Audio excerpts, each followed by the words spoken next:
बैंगन के पराठे। माँ जी घर में कोई सब्जी नहीं है। कल दोपहर में आपने आलू टमाटर बनाने को कहा था, रात को प्याज की सब्जी बनवाई। आज क्या जुगाड़ लगाना है? अरे बहू, मैं तो परेशान हो गई हूँ ये रोज़ रोज़ के इस सब्जी के खर्चे से।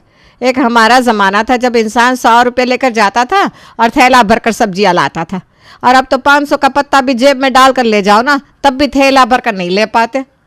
जिनके बड़े परिवार हैं उनके दिल की तो पूछो ही मत। चाहे अदरक जितनी महंगी हो जाए, लेकिन तुम्हारे ससुर जी को दिन में 4 बार तेज़ अदरक की चाय चाहिए या न चाहिए। अब इस बात से तो कोई मतलब ही नहीं है कि अदरक के दामों में आग लगी पड़ी है। दूसरी तरफ हमारे राजकुमार हैं जिन्हें तेज़ लहसुन की सब्जी खानी होती। जब तक दरवाजे से ही लहसुन की महक ना आने लग जाए, उन्हें सब्जी में स्वाद ही नहीं आता। लहसुन का दाम आसमान छू रहा है, कुछ पता भी है? माँ जी रोज़ रोज़ सब्जियों के दाम गिनाने से क्या हो जाएगा? अब जब घर में इतने सारे लोग खाने वाले हैं तो खर्चा तो होगा ही। मैंने आपको बता दिया है सब्जियां नहीं है। अब आपकी मर्ज़ी है, आप सब्जियां ला कर देंगी तो खाना बनेगा, वरना मैं भी आराम से बैठकर अपना फेवरेट सीरियल कहानी घर घर की देख रही हूँ। माँ जी कुछ सब्जियां ला दीजिए ना। आप लोग तो कुछ भी खाकर अपना काम चला लेते, लेकिन मेरे बारे में तो सोचिए। अगर मैं रोज़ प्याज और आलू की सब्जी खाऊंगी तो मेरे होने वाले बच्चे के ऊपर कैसा असर पड़ेगा? मुझे इस समय ताज़े फल, सब्जी और दाल खाने की ज़रूरत है ना। हाँ हाँ, पता है, मुझे तो प्रेग्नेंट है। मेरा तो कभी कभी दिल करता है ये शहर का घर मकान बेच कर ना फिर से गांव में शिफ्ट हो जाऊं। कम से कम गांव के लोगों को आटा दाल और सब्जी की चिंता तो नहीं करनी पड़ती, खुद बो कर ताज़ा खाते हैं। एक हम शहर के लोग हैं, चाहे जितना कमा लो लेकिन महीने के अंत तक जेब में एक चवन्नी नहीं बचती। दामिनी अभी सब्जी और राशन के बढ़े हुए दाम पर प्रवचन दे ही रही थी कि तभी उसकी बहन शांति का उसके पास फ़ोन आता है। और दामिनी, क्या हाल चाल है? बस दीदी सब ठीक ठाक है। आप सुनाइए, आपके क्या हाल है? सबकी सेहत बढ़िया है ना घर में? हाँ दामिनी, हम तो गांव के लोग हैं। घर में गाय भैंस है, खेत खलियान है, ताज़ा घी दूध मिलता है, सब्जी भाजी दाल अनाज सब घर का शुद्ध खाते हैं। भगवान की कृपा से अभी तक तो सब तरह के रोगों से दूर है। तुम अपना सुनाओ, शहर की क्या हाल चाल है? बस क्या बताए जी, शहर में रह ज़रूर रहे, लेकिन हम परेशान हो गए हैं। एक तो हर चीज़ में इतनी मिलावट, ऊपर से महंगाई ने कमर तोड़ रखी है। अब ताज़ा घी दूध सब्जी खाए तो ज़माने हो गए। हम तो केमिकल को पका पका कर खा रहे हैं। अब ये केमिकल की सब्जी भाजी खा कर काहे की सेहत। बस चीज़ें चल रही है गाड़ी। मेरी बात मान, गांव चली आ कुछ दिन के लिए। यहाँ आकर शुद्ध घी दूध फल सब्जियाँ खा पी कर देख, कैसे तेरी तबीयत एकदम दुरुस्त हो जाती है। बहन से बात करके जैसे ही दामिनी फ़ोन रखती है, एक बार फिर सामने बहू लक्ष्मी आकर खड़ी हो जाती है। माँ जी कुछ सोचा आपने? सब्जी लाएंगी या फिर मैं भी रजाई में आराम से लेट जाऊँ? क्या थोड़ी थोड़ी देर में सब्जी के लिए चली आती है? सुन ली मैंने तेरी रामायण के घर में सब्जी नहीं है। देख, मेरे पास एक आइडिया है। अभी अभी मेरी जीजी का फ़ोन आया था, उन्होंने हम सबको गांव बुलाया है। ऐसा करते हैं, गांव चलते हैं, 2-4 दिन वहाँ पर रहेंगे और लौटते समय ना ढेर सारी सब्जियाँ बंधवा कर ले आएंगे। कम से कम कुछ दिन के लिए तो ये सब्जी खरीदने के बाद टल जाएगी। कैसी बात करती हैं माँ जी आप? अरे गांव जाकर कितने दिन की सब्जी ले आएंगी आप? सब्जी कोई बादाम काजू थोड़ी ना है जिसे सुखा कर डिब्बे में भर कर रख लेंगी। 2-4 दिन के बाद अपने आप खराब होनी शुरू हो जाएंगी। तू ना अकल से पैदल ही रहेगी हमेशा। अरे लहसुन प्याज आलू बोरी की बोरी खरीद लाते हैं लोग, कोई 2 दिन में थोड़ी ना खराब हो जाता है। और मुफ्त का मिल जाएगा वहाँ से कम 2 महीने तो चला ही लेना। दामिनी बड़ी उम्मीद से बहन शांति के यहाँ गई थी कि 2-3 दिन मुफ्त की दावत उड़ाएगी और फिर उसके बाद महीने 2 महीने की सब्जियाँ बंधवा कर ले आएगी।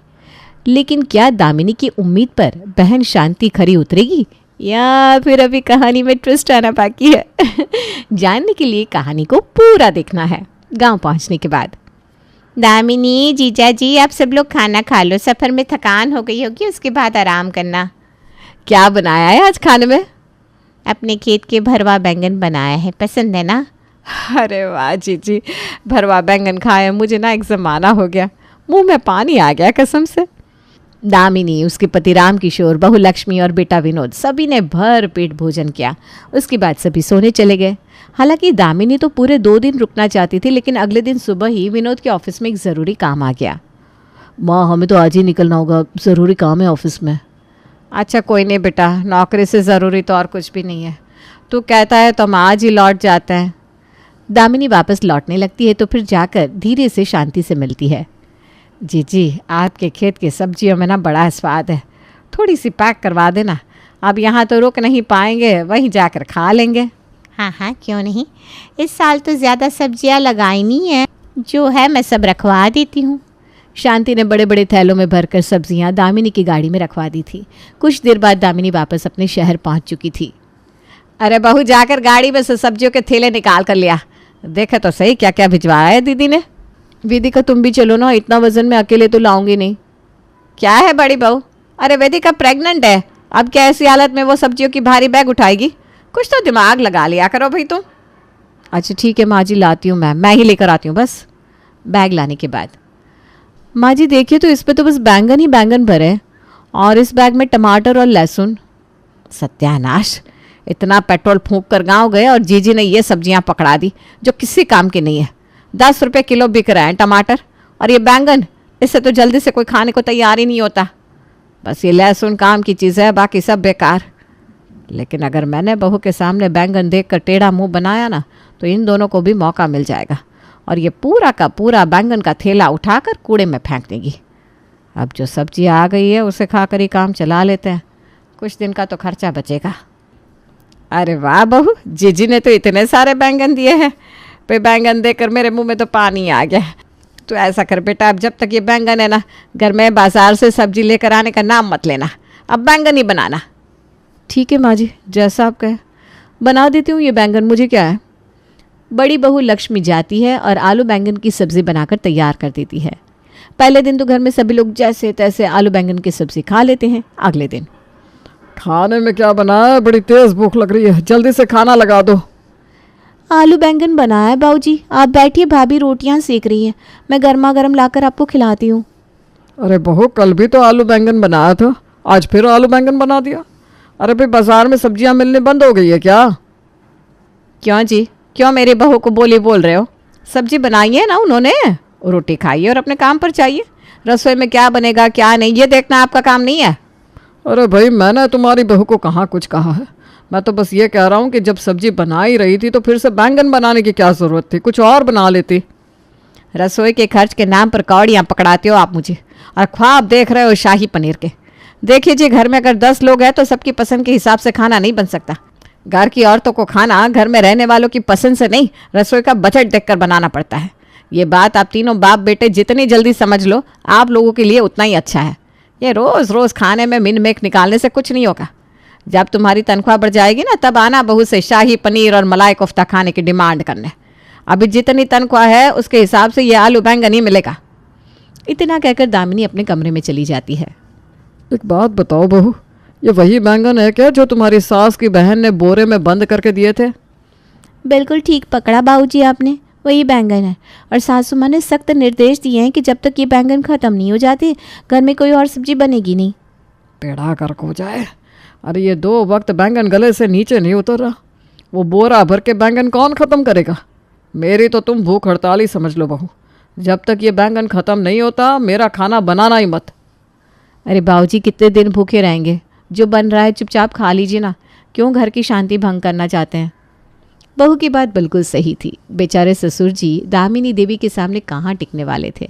उनकी आवाज़ सुनकर कितनी बार खिड़कियों के कांच टूटकर गिर जाया करते थे। ससुर भोला राम उनके सामने क्या चीज़ थे। बेचारे चुपचाप आलू बैंगन खाकर अपनी दुकान की तरफ निकल जाते हैं शाम के समय। अरे लक्ष्मी, डिनर के लिए क्या बनाने वाली हो? डिनर में आलू बैंगन बनेगा। क्या कहा, आलू बैंगन? अरे तुम्हारी सुई आलू बैंगन पर ही आकर क्यों अटक गई है? कल भी तुमने आलू बैंगन बनाया था, आज सुबह टिफ़िन में भी आलू बैंगन ही ले गया था, और फिर से आलू बैंगन। तुम्हारा दिमाग ख़राब तो नहीं हो गया? बहू, भगवान ने इतनी अच्छी शक्ल दी है तुम्हें, थोड़ी सी अक्ल भी दे दी होती ना तो आज घर में छोटी छोटी बातों पर इतना बवाल ना होता। एक बात बताओ, बैंगन का कुछ और नहीं बनता क्या? बिल्कुल ठीक कह रही हैं माँ जी आप, इसीलिए आज आलू बैंगन नहीं बल्कि बैंगन का भरता बनेगा। आप चिंता मत करिए भैया, आज मैं बनाऊंगी स्वादिष्ट बैंगन का भरता। हालांकि बैंगन का नाम सुनकर ससुर जी को कोई खास खुशी तो नहीं हुई थी, लेकिन फिर भी आलू बैंगन से जान छुट्टी यही सोचकर सभी लोग बैंगन का भरता खुशी खुशी खा लेते हैं।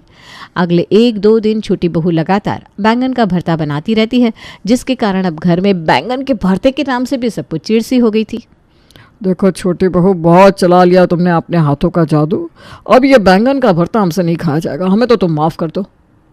अरे बहू भरवा बैंगन बना लो ना, तुम दोनों ना एक नंबर की कामचोर हो, थोड़े से हाथ पैर हिलाकर मेहनत नहीं कर सकती क्या?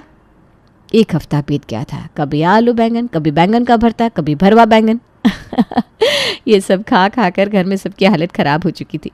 बड़ी बहू लक्ष्मी देख रही थी कि अब तो बैंगन का नाम सुनकर ही घर में सबके चेहरे सफ़ेद पड़ जाते हैं और कोई भी पेट भर के खाना नहीं खा रहा। देख बहू, मैं पहले ही बता रहा हूँ, अगर आज भी तुम्हारी सास तुमसे बैंगन की सब्जी बनवा रही है तो मुझे माफ़ कर देना, मेरा खाना मत बनाना बेटा। अब मुझसे बैंगन नहीं खाया जाएगा। अरे ऐसे तो सबकी सेहत खराब हो जाएगी। माँ जी तो ज़िद्दी है, वो तो झुकेंगी नहीं। मुझे ही कोई और रास्ता निकालना पड़ेगा। ठीक है बाबूजी, आज मैं पराठे बनाऊंगी। पराठे तो खाएंगे ना आप? वाह बहू, आज तुम पराठे बनाने वाली हो। पराठे मैं जी भर के खाऊंगा। शाम को जब सब लोग ऑफिस से आ जाते हैं, बड़ी बहू चुपचाप बैंगन को रसोई में ले जाकर उनके पराठे बना देती है। बहू जी, आज तो पराठों की खुशबू से पूरी रसोई महक रही है। लग रहा है मौसी के दिए बैंगन ख़त्म हो गए। ऐसा नहीं है, किसी गलतफहमी में रहने की ज़रूरत नहीं है। ये बैंगन के ही पराठे हैं। क्या कहा, बैंगन के पराठे? अरे भाभी, आलू बैंगन, बैंगन का भरता, भरवा बैंगन खिला खिला के आप लोगों का पेट नहीं भरा था? जो टॉर्चर करने के लिए बैंगन के पराठे भी बनाने चालू कर दिए आपने। बहुत सही कहूँ तो तेरी तरह बैंगन की घिसी पिटी सब्जियों से तो मुझे ये पराठा बढ़िया लग रहा है। अब इसमें तो और भी बचत है।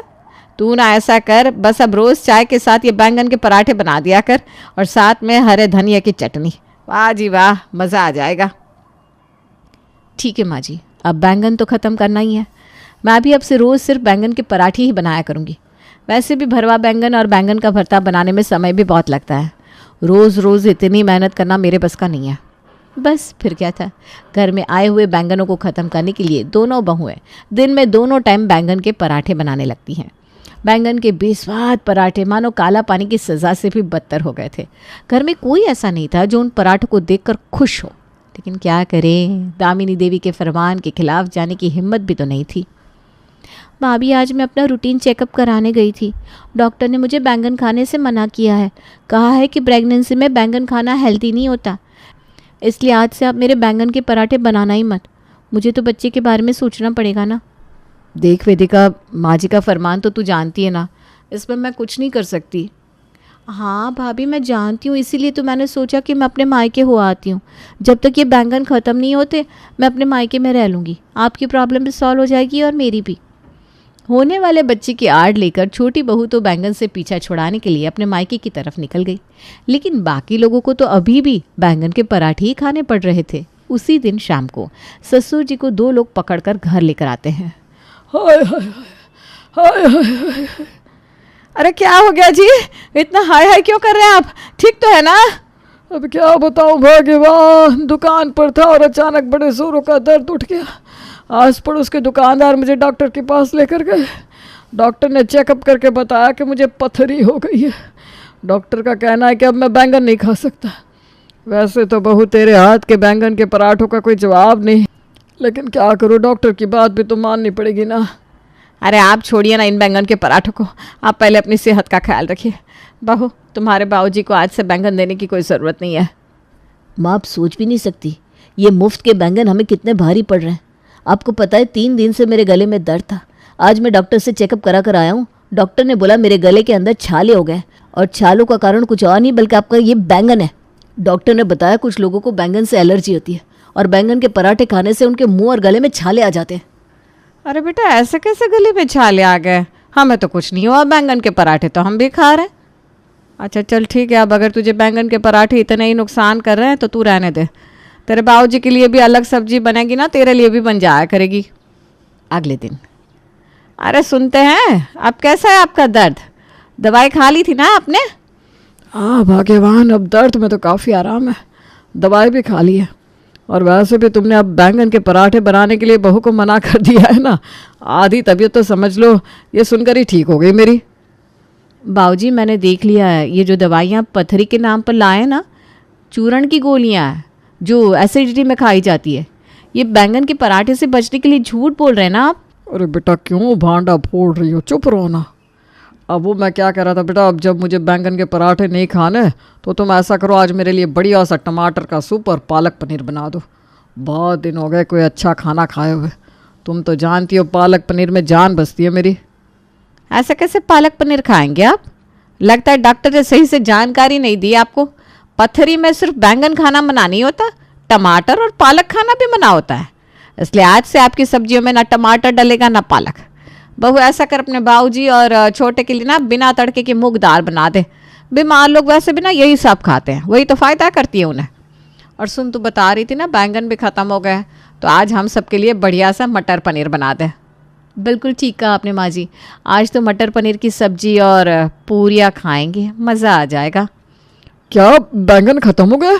इसका मतलब अब बैंगन के पराठे खाने की कोई ज़रूरत नहीं थी। बिल्कुल ठीक सुना आपने बाबूजी। मैं भी आपको यही बताना चाह रही थी, लेकिन आप तो कुछ सुनने को तैयार ही नहीं थे। सीधा पेट पकड़कर पथरी का बहाना बना दिया आपने। अब आपने बीमारी का इतना बड़ा बहाना बनाया है तो इतनी आसानी से माँ जी आपको छोड़ने वाली नहीं है।